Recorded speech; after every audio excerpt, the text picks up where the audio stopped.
56 coureurs se préparent pour le Grand Prix des Ciments guyanais, dernière épreuve avant le Tour de Guyane qui démarre dans quelques jours. C'est la répétition générale pour ces coureurs retenus par leur club et qui ont tous des ambitions pour cette épreuve internationale. Ce Grand Prix est aussi la dernière pour un champion, Lucien de Bourg, qui a passé près de 30 ans à sillonner les routes de Guyane. Pour moi, il est temps de tourner la page. J'avais dit à mes dirigeants que je faisais la dernière course aujourd'hui. C'est le Grand Prix de la course du RMB, donc c'est ma dernière course. Et dans mes objectifs, il n'était pas prévu que je fasse le Tour de Guyane. Donc je crois qu'il est temps d'arrêter là, c'est bon. Steve Stanislas donne le départ et ça va très vite. Les coureurs vont rouler sur un circuit de 8 km 900 qu'ils vont parcourir à 12 reprises. Après le carrefour de Dégradé-Cannes, ils prendront la direction de l'ancienne route de Rémire, puis les deux giratoires, Bourg de Rémire et Adélaïde-Tablon. Retour vers la RN3 et la zone du parc des activités artisanales. Le peloton est groupé à l'issue du premier tour, mais les choses se décantent au fil des kilomètres parcourus. Une dizaine de coureurs prennent le large et le peloton est déjà distancé de 26 secondes. On retrouve en tête Christophe Casala de RMB, Andy Gressé, Steve Stevenson, Les Aristel et Harrison Grainville du VCG, Stéphane Méril de l'Espoir cycliste guyanais, Marc-André Buzaré de l'USL Montjoly, Vincent Lebel du VCK et Ludovic Dantin de la Croix-du-Sud. Il fait de plus en plus chaud sur le circuit, d'où la chasse à la canette. À l'arrière, James Grainville se relève pour voir ce qui se passe.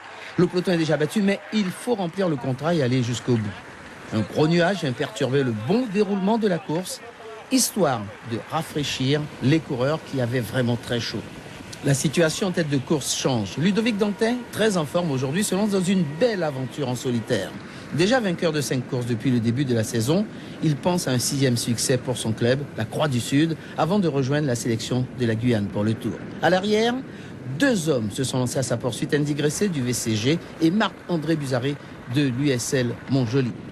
Mais, vous allez le voir, il est déjà trop tard, puisque Ludovic Dantin va franchir la ligne et remporte le Grand Prix des Ciments guyanais. On a gagné pour mon club. Comme moi, je voulais gagner au moins 6 courses de la saison. J'ai réussi, mon pari il a été gagné.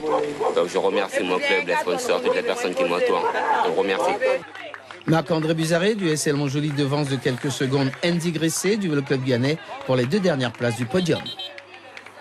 Aujourd'hui c'était une très belle course, il y a eu un très beau final avec du suspense. Bon, je suis à la 2e place, encore une fois, et je vais m'entraîner plus pour la saison prochaine, mais là c'est l'objectif sur le tour et faire une bonne prestation pour l'USL Montjoly Orange. Je tiens à remercier le bureau, le coach Peter Gerville, surtout le président parce qu'il fait beaucoup de choses pour les jeunes, il met vraiment les jeunes en avant.